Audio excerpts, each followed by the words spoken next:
ಇಂದೇ ಡೌನ್ಲೋಡ್ ಮಾಡಿ ನಿಮ್ಮ ನೆಚ್ಚಿನ ಶೋಗಳನ್ನ ಆನಂದಿಸಿ. ಇನ್ನು ಅವನ ಅಣ್ಣ ಊರಲ್ಲಿದ್ದುಕೊಂಡು ಕೆಲಸ ಕಳ್ಕೊಂಡು ಅವನು ಉತ್ತಮ ಅಧ್ಯಾಪಕನಾಗೋ ಲಕ್ಷಣವೇನೋ ನಾನು ಕಾಣೆ. ಏನೋ ಗುರುಗಳಿಗೆ ಆ ಕುಟುಂಬದ ಮೇಲೆ ಅನುಕಂಪ ಇರೋದ್ರಿಂದ ಆ ಕೆಲಸ ಕೊಟ್ಟಿದ್ದಾರೆ ಅಷ್ಟೆ. ಇಷ್ಟಕ್ಕೂ ವೆಂಕಟನಾಥ ತಮಗೆ ತಿಳಿಯದ ಹಾಗೆ ಎಲ್ಲಿಗೆ ಹೋಗೋಕೆ ಸಾಧ್ಯ? ನನಗೆ ತಿಳಿದ ಹಾಗೆ ಅವರದ್ದು ಒಂಥರ ಮಾಟ ಮಂತ್ರದ ಕುಟುಂಬ. ಯಾವುದೋ ದೇವಿಯನ್ನ ಒಲಿಸ್ಕೊಳಕ್ ಹೋಗ್ತಿರ್ಬಹುದು. ಮುಂದೆ ಅವನು ಮಂತ್ರವಾದಿ ಆದ್ರೂ ಆಗಬಹುದು.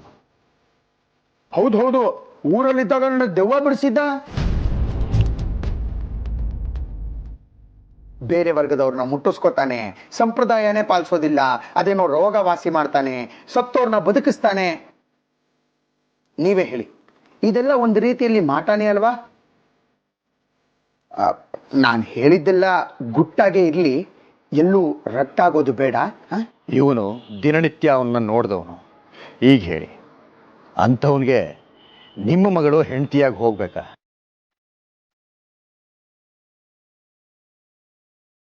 ಈ ವಿಷಯವು ಗುಟ್ಟಾಗಿ ಇರಲಿ. ಅವರ ಕುಟುಂಬದ ಬಗ್ಗೆ ನೀವು ಕೇಳಿರೋ ಯಾವುದೇ ವಿಷಯ ಸತ್ಯ ಅಲ್ಲ. ಅವನ ಕುಟುಂಬದ ಹಿನ್ನೆಲೆ ನೋಡಿ ಅವನಿಗೆ ಯಾರು ಹೆಣ್ಣು ಕೊಡೋಕ್ಕೆ ಮುಂದೆ ಬರ್ತಾ ಇರಲಿಲ್ಲ. ಹಾಗಾಗಿ ಗುರುಗಳು ನಿಮ್ಮ ಹಿಂದೆ ಬಿದ್ದಿದ್ದಾರೆ.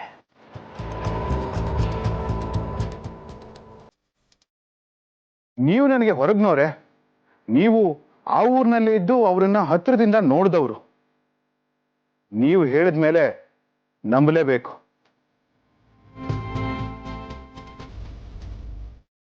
ನೋಡಿ ವಾಸುದೇವಾಚಾರ್ಯರೇ, ನಾನು ಇಬ್ಬರು ಹೆಣ್ಣು ಮಕ್ಕಳ ತಂದೆ. ನಿಮ್ಮ ಮಗಳು ನನಗೂ ಮಗಳಿದ್ದ ಹಾಗೆ. ಹೆಣ್ಣು ಮಕ್ಕಳ ಹಿತ ಬಯಸೋದು ತಂದೆಯ ಕರ್ತವ್ಯವಲ್ವೇ?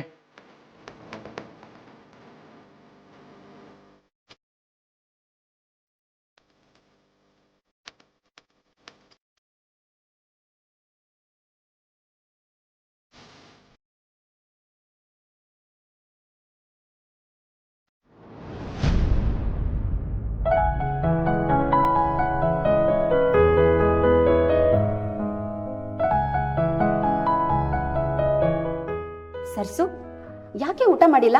ಬಾ ಊಟ ಮಾಡು. ನನಗೆ ಹಸಿವಿಲ್ಲ. ಹಸಿವಿಲ್ವೋ ಅಥವಾ ಮನ್ಸಿಲ್ವೋ? ಎರಡೂ ಇಲ್ಲ. ಪುರೋಹಿತರು ಹೇಳಲಿಲ್ವಾ ಉಪವಾಸ ಮಾಡಿದ್ರೆ ಮನ್ಸು ಶುದ್ಧಿ ಆಗುತ್ತೆ ಅಂತ? ಮನ್ಸು ಶುದ್ಧಿ ಆಗೋದು ಹಾಗಿರ್ಲಿ, ರಾತ್ರಿ ಹೊತ್ತು ಊಟ ಬಿಟ್ರೆ ನಿದ್ದೆ ಬರದೆ ಒದ್ದಾಡ್ಬೇಕಾಗುತ್ತೆ. ಹೋಗಮ್ಮ, ನಂಗೆ ಬಲವಂತ ಮಾಡಬೇಡ. ಅಲ್ವೇ ಸರ್ಸು, ನೀನ್ ಖಾಲಿ ಹೊಟ್ಟೆಲ್ ಮಲಗಿದ್ರೆ ನನಗೆ ನಿದ್ದೆ ಬರುತ್ತೇನೆ? ಈಗೇನು, ನಾಳೆ ಬರೋ ಹುಡುಗ ನಿನ್ಗಿಷ್ಟ ಇಲ್ಲ ಅಷ್ಟೇ ತಾನೇ? ಸರಿ ಬಿಡು, ನಾಳೆ ಅವರು ಬರೋದು ಬೇಡ ಅಂತ ಹೇಳ್ಬಿಡ್ತೀನಿ. ನಿಜವಾಗ್ಲೂ? ಅಲ್ವೇ ಮಗಳೇ, ನನ್ನನ್ನೇನು ದುಡ್ಡಿನ ಪಿಶಾಚಿ ಅಂತ ಅನ್ಕೊಂಡಿದೀಯೇನೆ? ಚಿನ್ನದ ಚಮಚ ಬಾಯಲ್ಲಿ ಇಟ್ಕೊಂಡು ಹುಟ್ಟಿದವಳಿನು ಸಿರಿವಂತರ ಮನೆಗೆ ಸೇರಿದ್ರೆ ಸುಖವಾಗಿರ್ತೀಯ ಅನ್ನೋದೇ ನನ್ನ ಆಸೆ. ಇದರಲ್ಲಿ ನನ್ನ ಸ್ವಾರ್ಥ ಏನೂ ಇಲ್ಲ. ಬಾಳಿ ಬದುಕಬೇಕಾದವಳು ನೀನು. ನಿನಗೇ ಇಷ್ಟ ಇಲ್ಲ ಅಂದಮೇಲೆ ನಾನು ಯಾಕೆ ಬಲವಂತ ಮಾಡಲಿ?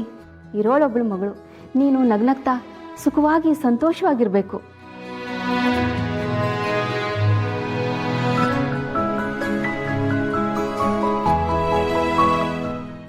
ಆದರೂ ನೀನು ಹೀಗೆ ಒಂದೊಂದು ಕಾರಣ ಹೇಳಿ ಬಂದ ವರ್ಗಗಳನ್ನೆಲ್ಲ ತಪ್ಪಿಸ್ತಾ ಇದ್ರೆ ನಿನ್ನ ಮದುವೆ ಹೇಗೆ ಅನ್ನೋದೇ ನನ್ನ ಚಿಂತೆ. ಅಮ್ಮ, ಮದುವೆ ಅನ್ನೋದು ಋಣಾನುಬಂಧ, ಅದು ಸ್ವರ್ಗದಲ್ಲೇ ನಿಶ್ಚಯ ಆಗಿರುತ್ತೆ ಅಂತ ಹಿರಿಯರು ಹೇಳ್ತಾರಲ್ವಾ? ಹಾಗಿದ್ಮೇಲೆ ಯಾಕಮ್ಮ ಚಿಂತೆ ಮಾಡ್ತೀಯ? ಯಾವ್ಯಾವ ಸಮಯಕ್ಕೆ ಏನೇನಾಗಬೇಕೋ ಅದಾಗೇ ಆಗುತ್ತಲ್ವಾ? ಹಾಗಂತ ಸುಮ್ಮನೆ ಕುತ್ಕೊಳ್ಳೋಕ್ಕಾಗುತ್ತೆ ಮಗಳೇ? ನಮ್ಮ ಪ್ರಯತ್ನನ ನಾವು ಮಾಡಲೇಬೇಕು.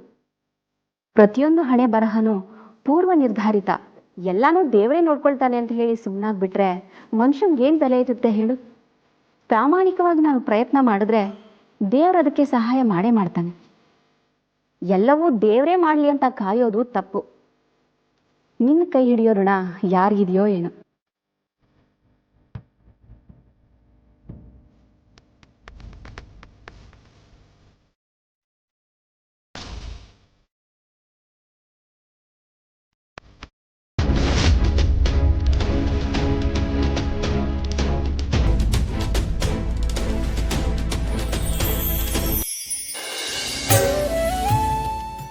ಮಗಳೇ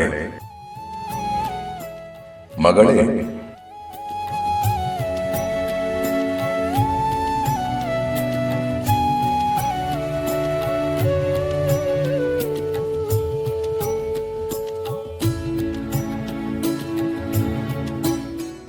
ಮಗಳೇ, ನೀನು ಎಷ್ಟೇ ಪ್ರಯತ್ನ ಮಾಡಿದರೂ ನಿನಗಿಷ್ಟವಾಗುವ ಯಾವ ವರನೂ ನಿನ್ನ ಮಗಳಿಗೆ ದೊರಕುವುದಿಲ್ಲ.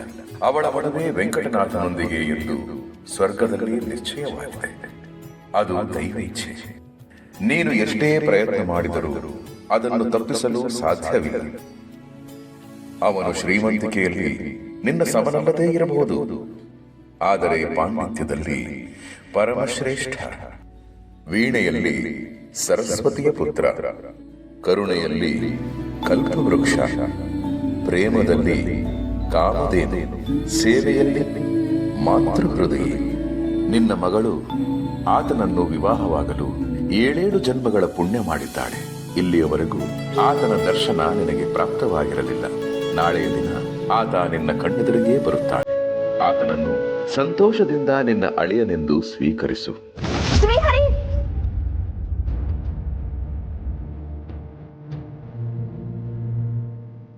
ಇದೇನ್ ಕನಸೋ ಅಥವಾ ನನಸೋ ಒಂದು ಗೊತ್ತಾಗ್ತಿಲ್ವೇ?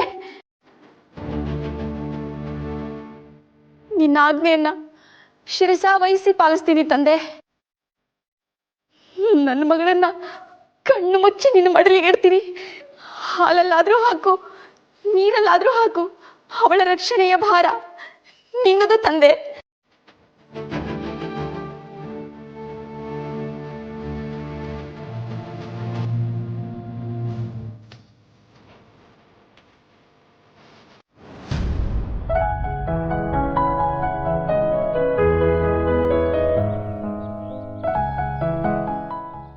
ಪುರೋಹಿತ್ರೆ, ಓಹೋ ಆಚಾರ್ಯರು, ಏನು ನಮ್ಮ ಕನ್ನಡ ದಯ ಮಾಡಿಸ್ಬಿಟ್ಟಿದ್ದೀರಿ? ತಮ್ಮನ್ನೇ ನೋಡೋಣ ಅಂತ ಬಂದೆ. ಬಹಳ ಸಂತೋಷ. ತೊಂದರೆ ಯಾಕೆ ತಗೊಂಡ್ರಿ? ಗುರುರಾಜನ ಕೈಲಿ ಹೇಳಿ ಕಳ್ಸಿದ್ದಿದ್ರೆ ನಾನೇ ಬರ್ತಿದ್ದೆ. ಇದರಲ್ಲಿ ತೊಂದರೆ ಏನು ಬಂತು ಪುರೋಹಿತ್ರೆ? ನಿಮ್ಮನ್ನ ನೋಡೋಣ ಅನ್ನಿಸ್ತು, ಅದಕ್ಕೆ ನಾನೇ ಬಂದೆ. ಹೇಳಿ ಆಚಾರ್ಯರೇ, ನನ್ನಿಂದೇನಾದರೂ ಕೆಲಸ ಆಗ್ಬೇಕಿತ್ತೆ? ಕೆಲಸ ಅಲ್ಲ, ಸಹಾಯ. ದಯವಿಟ್ಟು ನನ್ನನ್ನು ಒಮ್ಮೆ ವಾಸುದೇವ ಆಚಾರ್ಯರ ಮನೆಗೆ ಕರ್ಕೊಂಡು ಹೋಗ್ತೀರಾ? ಹುಡುಗಿ ವಿಚಾರಕ್ಕೆ? ಹೌದು. ವ್ಯರ್ಥ ಬಿಡಿ.